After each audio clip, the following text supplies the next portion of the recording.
É o nosso convidado agora, Carlos Silva, secretário-geral da UGT. Muito bom dia. Ora, que impactos é que espera agora no mercado do trabalho com este novo confinamento? Antes de mais, um bom dia para todos os ouvintes e espectadores da RTP. Naturalmente, depois de ouvir todas estas notícias e intervenções enfim, nas notícias aqui da RTP, nós acabamos por estarmos mais preocupados do que devíamos estar menos. E isso não é possível, naturalmente vamos entrar num novo período de confinamento. É um período de confinamento que vai trazer, digamos, o retomar de um conjunto de alterações no mercado de trabalho que já tinham acontecido na primeira fase do confinamento, e a UGT, enfim, não apenas a UGT, mas outros parceiros sociais também no movimento sindical, têm apelado ao Governo para a necessidade de precavermos uma terceira crise. A primeira crise é realmente a crise sanitária, a que temos que fazer face, e portanto com tantas opiniões, enfim, vivemos em democracia, nos infecciologistas, os médicos, os professores, mesmo a classe política, nem toda a gente se entende, não há consenso, e cabe ao poder político e ao Governo tomar as decisões em função do consenso mais alargado possível. E, portanto, há uma crise sanitária que tem que ser evitada, tem que se tentar reverter o que está a acontecer, e, portanto, ela já está a ter consequências há muitos meses, que é a crise económica.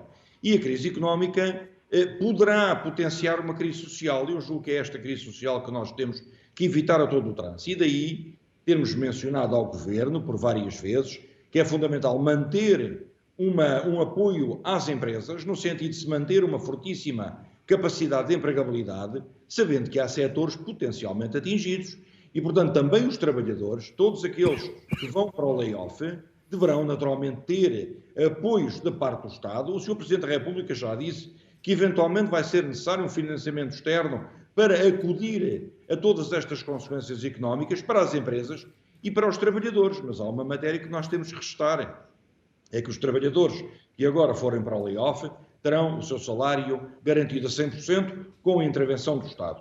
É neste sentido que os apoios são fundamentais, percebendo claramente que a economia se vai ressentir. Mas vamos por partes.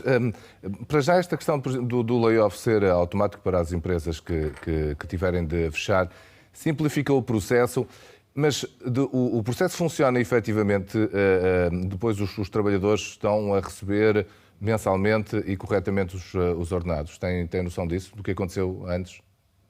Temos a noção de que as empresas, o automatismo, há coisas que às vezes não são exatamente tão automáticas, as empresas vão ter que se candidatar de novo ao layoff, portanto isto não passa de uma situação anterior para uma situação posterior. Tem que se candidatar, tem que fazer, digamos, a sua inscrição na plataforma para poderem ter acesso ao layoff. Temos informações de que tem havido atrasos no processamento dos apoios às empresas. As empresas têm conseguido, com todos os constrangimentos, garantir os pagamentos dos salários aos seus trabalhadores. Se me perguntar, nas centenas de milhares de empresas que há no país, de todas aquelas que recorreram ao layoff, se o timing é exatamente o mesmo do pagamento dos salários, poderá haver exceções, e nós temos informação de que às vezes há exceções, porque, por exemplo, digamos, o saldo disponível das empresas para pagar os salários perante o encerramento ou perante a diminuição das encomendas ou perante, pura e simplesmente, uma alteração dramática nos horários de trabalho, naturalmente que terá implicações. Mas, de uma forma geral, os trabalhadores têm recebido os seus salários, embora as empresas, muitas delas, tenham sentido constrangimentos e atrasos no pagamento, no processamento dos apoios do Estado. Mas em relação ao que aconteceu e perante a crise da qual não conseguimos recuperar de todo, teme despedimentos e empresas encerradas? Temo.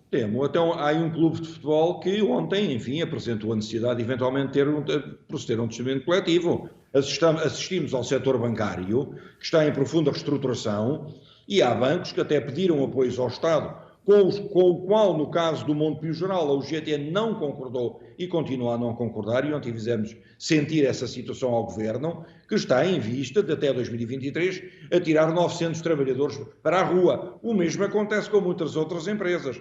Mas aquilo que mais nos preocupa são setores muito mais atingidos porque têm necessidade de encerrar. E vejamos a decisão do Governo em relação às medidas de confinamento para a restauração, para os bares, para os cafés, e mantendo uma clara redução na área da hotelaria. Claro que isto poderá ter impacto, que só será muito mais visível e sentido dentro de algum tempo. Verificamos que, por exemplo, no setor da hotelaria e da restauração, houve muita rescisão de contrato, até porque, sobretudo, muitos trabalhadores destas áreas são trabalhadores com contratos precários. Aí está mais uma chaga social e, portanto, nós queríamos evitar a todo custo que, com o apoio do Estado, se evitasse uma crise, uma convulsão social. É nesse sentido que temos estado a trabalhar, compreendendo naturalmente também algumas restrições que o Governo, do ponto de vista financeiro, tem, mas vamos ter que encontrar soluções e elas terão que ser discutidas ou continuar a ser discutidas em sede de concertação social. 10 meses depois,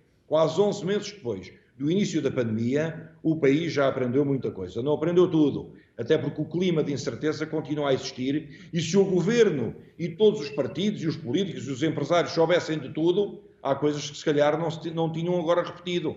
Como dizia o Primeiro-Ministro, se calhar vamos ter que dar um passo atrás e deu. Mas alguém tem certeza de como é que se vai combater a pandemia de forma garantida? E o que está a acontecer não é só em Portugal. Eu estou neste momento numa videoconferência com o Comitê Económico e Social Europeu e ouço os meus colegas de todos os países da Europa, até aqui da vizinha Espanha, para além de ter crises institucionais do país, tem uma crise de migrações, tem uma crise pandémica, tem consequências nefastas no setor e no tecido económico e no tecido social. Portanto, eu julgo que é preciso também dar aqui uma palavra de serenidade e dizer aos portugueses, como não podem ter todos um polícia à porta para garantir que cumprem as regras do confinamento, entendemos que o Governo, até nesta matéria, enviar mais de 1,5 milhão de trabalhadores para o teletrabalho também é uma forma de retirar da mobilidade, dos transportes e da rua muitos milhares de trabalhadores, a favor da segurança, a favor da saúde, mas naturalmente não podemos parar totalmente a economia.